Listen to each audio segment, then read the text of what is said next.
Hello and welcome back to Indie Designer's Journal. This is episode 22. Today we're going to be looking at Fallen from Perplexing Runes. We looked at it last week, but this week we're going to be doing something a little bit different with it.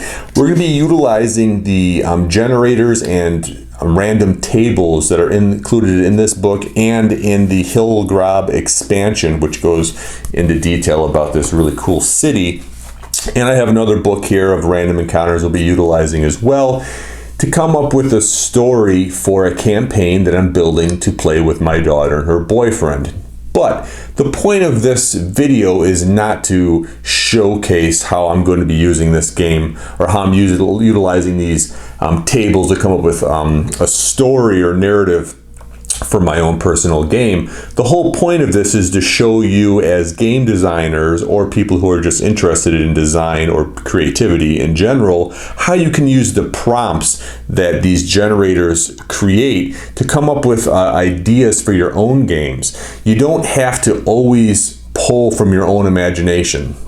And I typically do that. I typically come up with most of my ideas from my own head, but sometimes I find that just a single word, one prompt, like when you do like Inktober, if you know anything about Inktober, that's a drawing sort of, I don't know, I wouldn't really call it a competition, but it happens every October. Every day of the month, a prompt is given. It could be a word like rain or sorrow or whatever, and then everyone draws something based off of that one word. And similarly, I feel like you can utilize these generators and tables to sort of spark your own creativity. You're going to see that as we turn this camera around to the table. You're going to see how I'm able to come up with characters and enemies that are unique and interesting, and you can utilize them in your game. And maybe you're struggling with coming up with a creature. Well, there's a generator in this book that helps you come up with random creatures. Maybe you're struggling to come up with what's in sort of a town or maybe an objective for a story. There's all sorts of ways to come up with ideas and that you didn't really think of before. So we're going to turn this camera around. We're going to look at some of these really cool tools that come within these books that you can use to help spark your own creativity. Okay, welcome to the table. As mentioned, we're going to be attempting to build a world for an RPG using some generators and random tables. I think that'll be a fun, exciting little experiment. I think what's nice about it is it sort of challenges my brain to be creative. Trying to connect one word to another word to come up with some sort of a rationale as to why those two words are in existence together. Things of that nature. I may be using this oracle. I'm not sure. We have these cool, I don't know if you saw that or not. We have this cool oracle that was sent by Perplexing Runes that you roll 2d6 and you can come up with sort of like basically comes up with a word that you can use.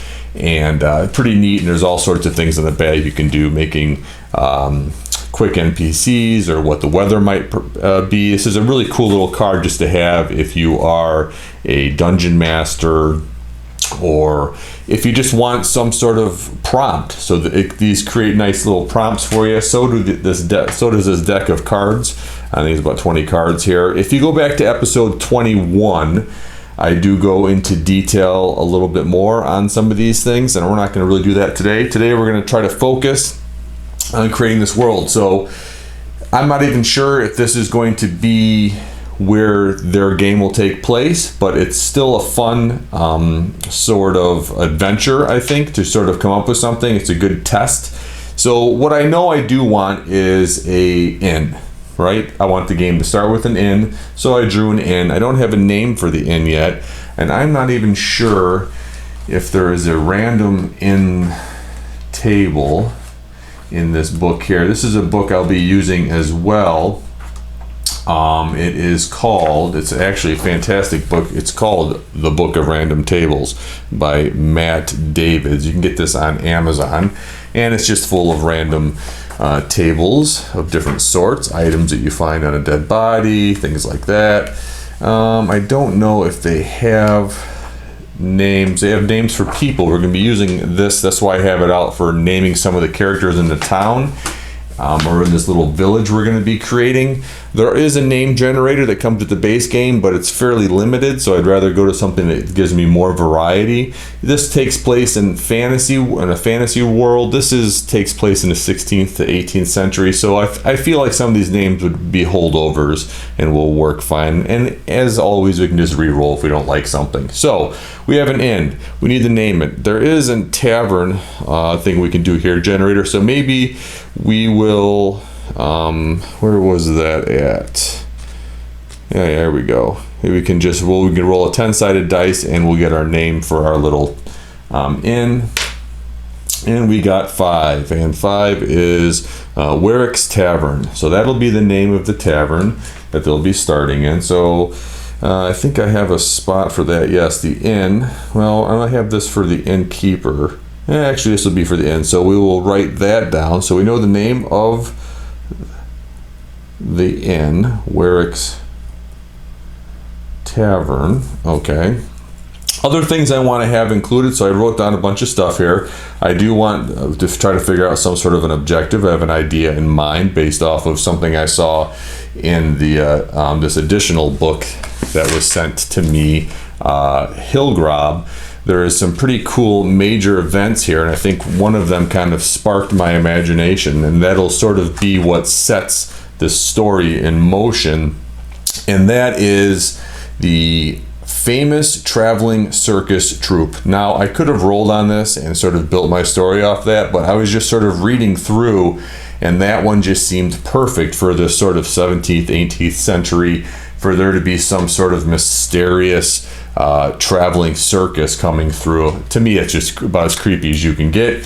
So that'll be sort of there's going to be some mystery surrounding this troupe that's going to be traveling through these roads, and maybe stops in this little village for the night, and maybe something happens, and that'll correspond with the players just happening to be in the inn. So the objective, we don't really have an objective necessarily, but I will write here, famous traveling circus troupe. I think that opens up a lot of possibilities here. We'll be creating some enemies. Hopefully we have some time to do so. Let's see here. Let's move along as quickly as we can here. We'll figure out our main villain in a little bit. I would like to add a little shop to this town of some sort. So let's perhaps see if there is a table for creating different types of things you would find in a town. I'm pretty sure I saw that in one of these charts. Oh yeah, right here in the city. Okay, so let's just figure out, I have these 4 distinct little areas here. One of them I would like to be a farm, but I'm not going to say that it has to be a farm. So let's roll on this table 1 to 20, and we're going to fill these 3 areas in. We have an 18, which is a workshop. Perfect. So there's some sort of workshop. I did have my pens out here to do a really nice job. I'm going to do kind of a crude drawing here, and then off camera I'll do a little bit nicer drawing. But yes, I'd like there to be some sort of a workshop right here at the center of the town. And we'll build a building like this. Very crappy sort of illustration, but it gets the point down. Maybe a couple of trees back here. So we have some kind of a workshop here, some lumber in the yard and whatnot. Okay, so there is a workshop. Maybe we should have left some room here, but this is the inn. This is the workshop. What else is in this town? What else can we find here? 13 is a sewer. Okay, that doesn't seem to fit with this being a village, so I'm going to re-roll because I have the power to do that. I got 7, and hideout. Okay, I like that idea. So there's some kind of a hideout. So maybe on top of having to deal with these the circus situation, we can add some trees. We're just going to do a very crude thing here. of some trees, and maybe off of here there's a little road that comes back to a little hideout of some sort, likely bandits, because bandits are always fun for first level characters, and maybe these guys are terrorizing people traveling through, and I'll do a much better job off camera, but just to get an idea, little camp hiding off into the woods. Okay, I do have another area here. I wouldn't mind adding another thing into this village. What else we got? 4. We got a factory. Doesn't seem to make sense in such a small community. I'm going to roll again. 3. Windmill. That does make sense. So maybe there is a windmill. Let's throw that right here.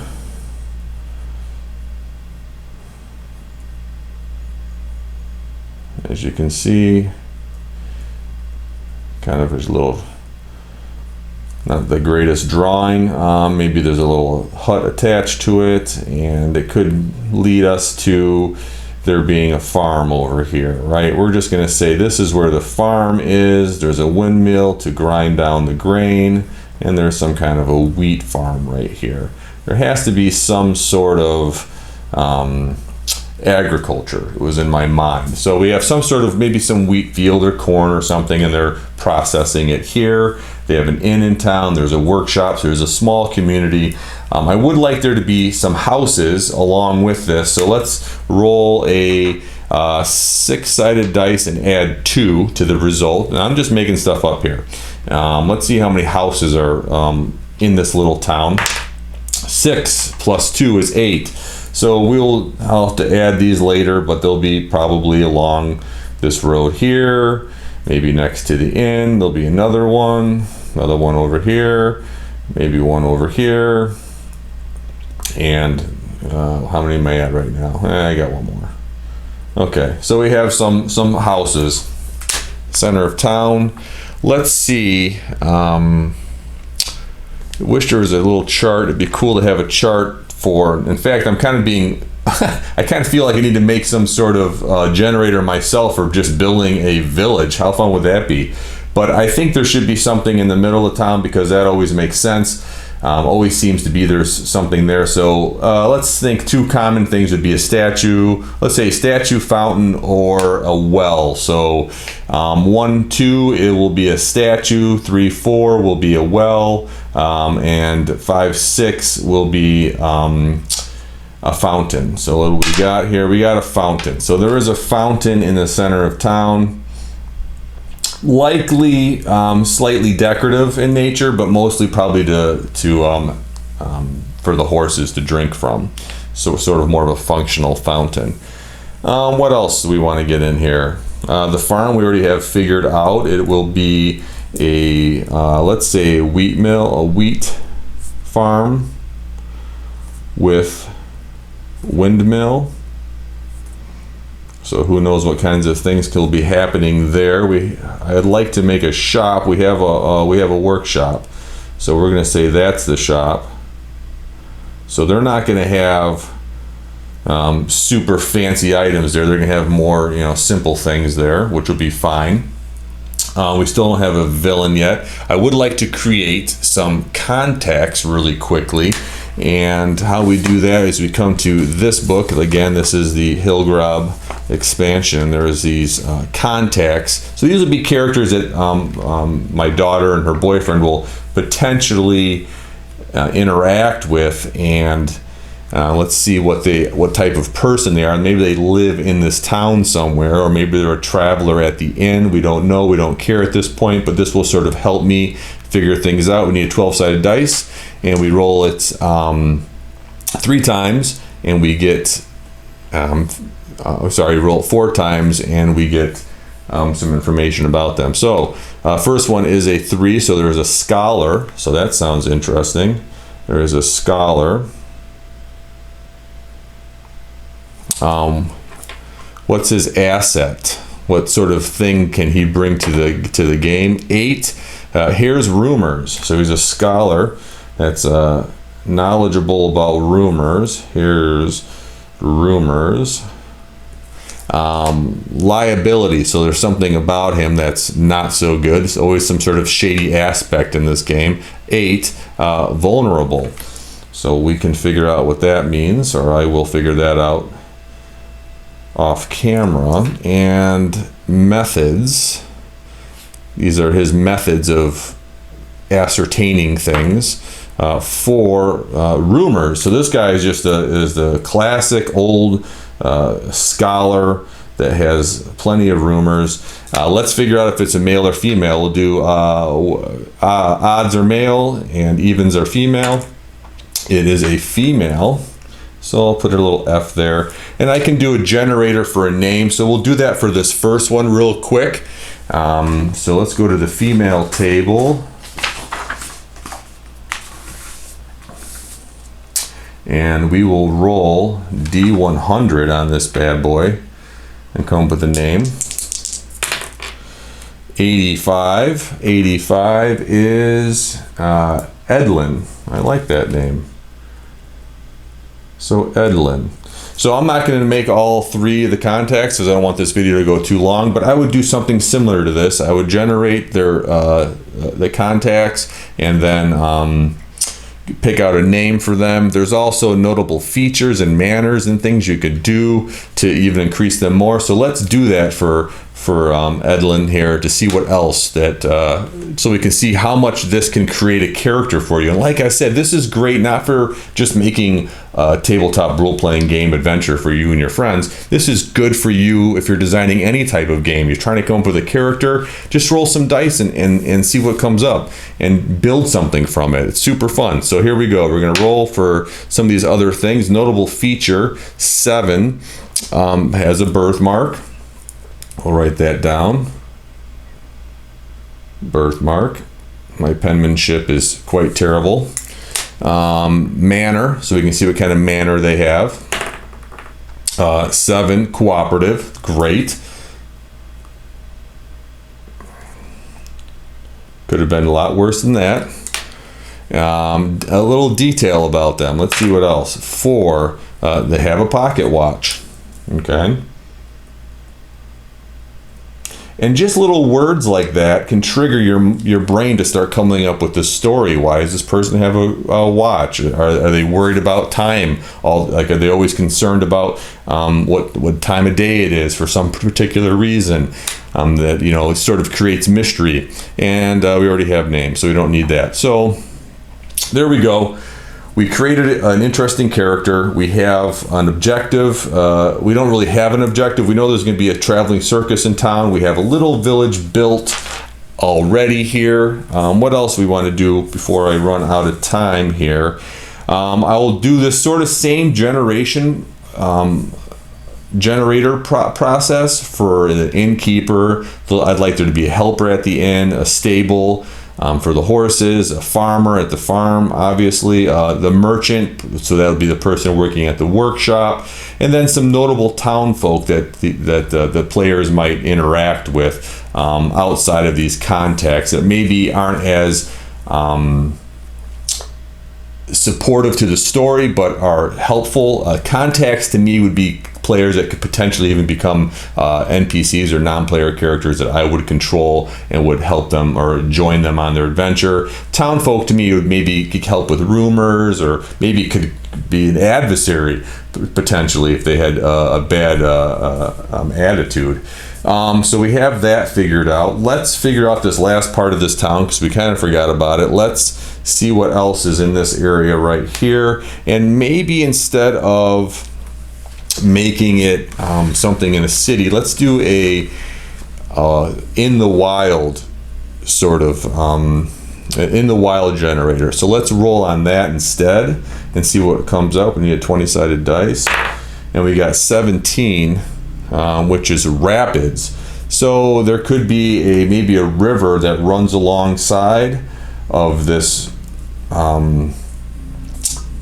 road here, which makes sense. It's a very strong, maybe has a really strong current. It's got rapids in it, and it's not an easy place to get by. Maybe there's a bridge, maybe there's not. But I think that adds a little character to the area and sort of tells the players, you can't really go that direction. We could So we got some forest here. Maybe there's another sort of feature out here. Let's roll and see what sort of feature could be potentially out here. 17, did I just roll 17? Rapids, yeah, let's roll again. 20, a bridge. Isn't that funny? So we rolled a bridge, so maybe there is some sort of bridge that crosses over this stream and goes across over here. So maybe there's something over here. Let's roll for this area now. 1, there's a statue. So there's some kind of statue back here. Maybe it's some sort of ancient statue hidden in the woods across the bridge, and maybe that'll play into the story somehow. I'm going to add woods here because I feel like it.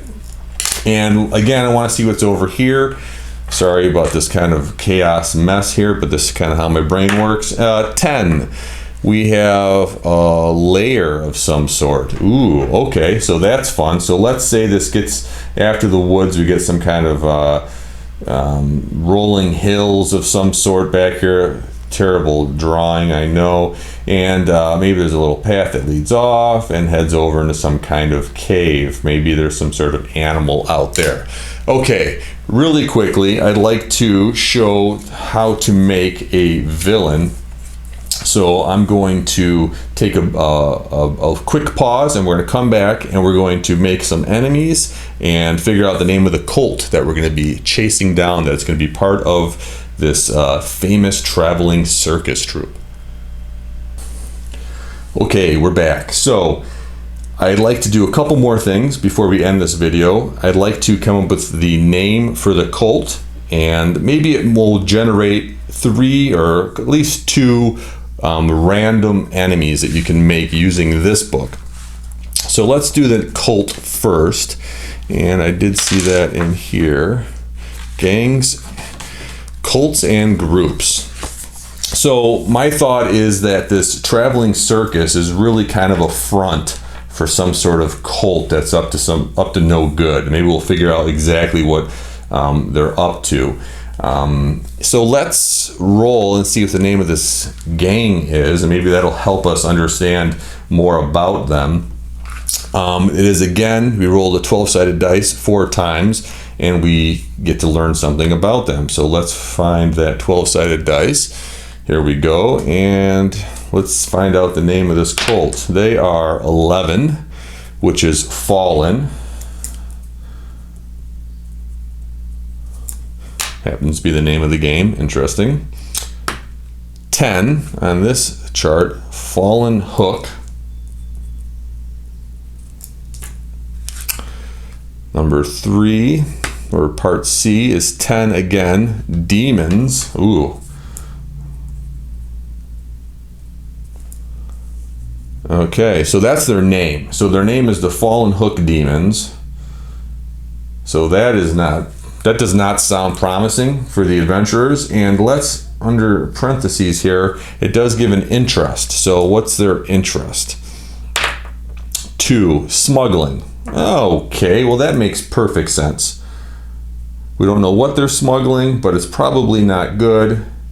And it makes sense that they're a traveling circus, so that having smuggling being their kind of their secret objective, I think it's a perfect fit. So we have that. So now we have that going. So now my mind can start developing a story around all these sort of ideas here that weren't here before. So now I have all this little map, this little world that I can sort of come up with different people that live there and objectives of their own. There's a layer out here. There's some sort of statue that could be cursed, or it could help the players. There's these bandits hiding out back in the woods here. You basically have the makings of a great little beginning adventure for some players, and that's what I'm trying to do here. And I think it's amazing that I can just utilize a couple of books and some random things and come up with some stuff. So the last thing that I'd like to do,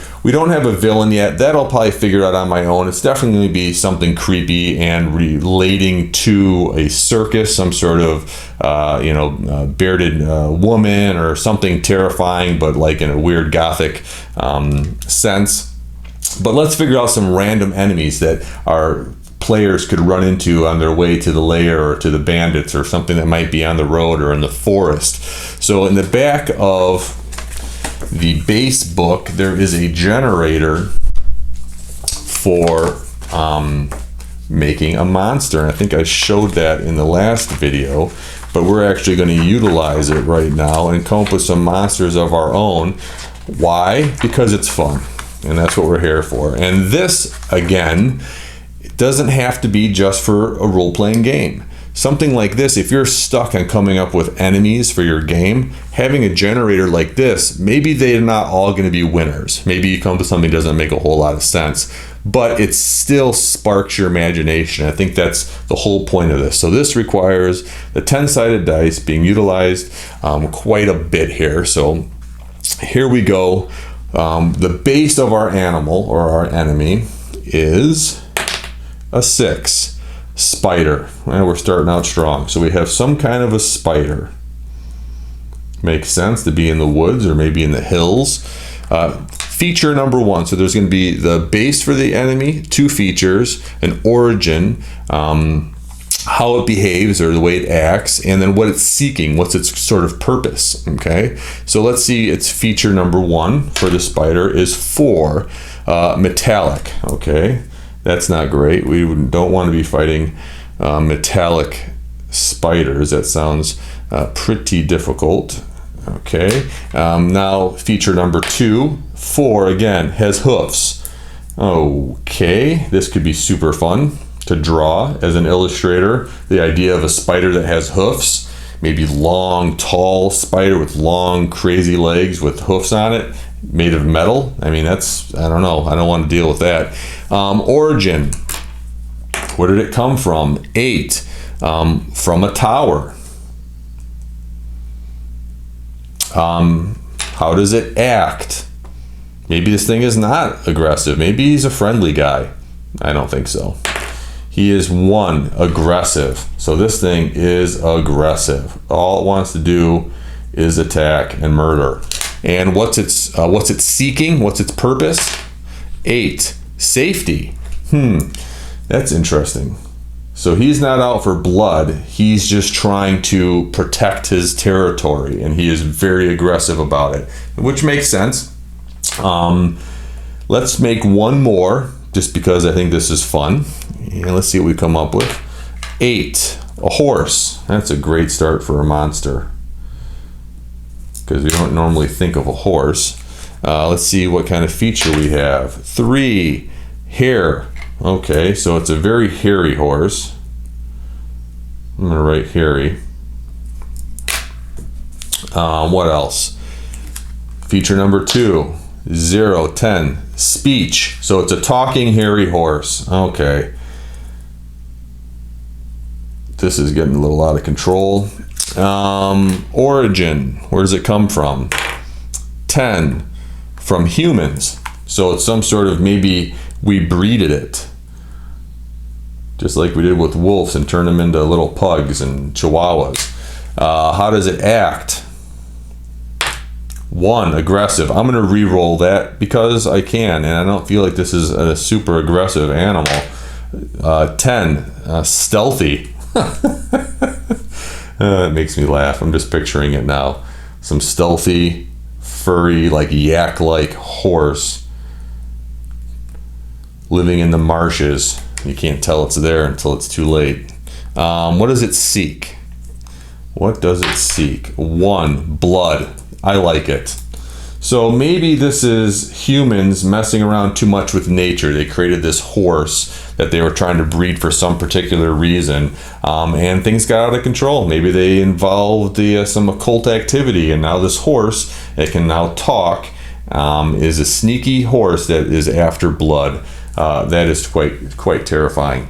So the whole point of this video was not for me to just build this world necessarily. It was to show you that If you're a board game designer, you can go outside of the board game realm and into tabletop role-playing games and find all these cool books that will help you come up with ideas that are meant for coming up with ideas for stories for within a role-playing game, but they can definitely be utilized to help your creative juices start to flow. So I hope this video was helpful to you. Again, if you like these videos, please subscribe, leave comments. I'd like to hear your thoughts on this exercise that we did today. And as always, thanks for stopping by.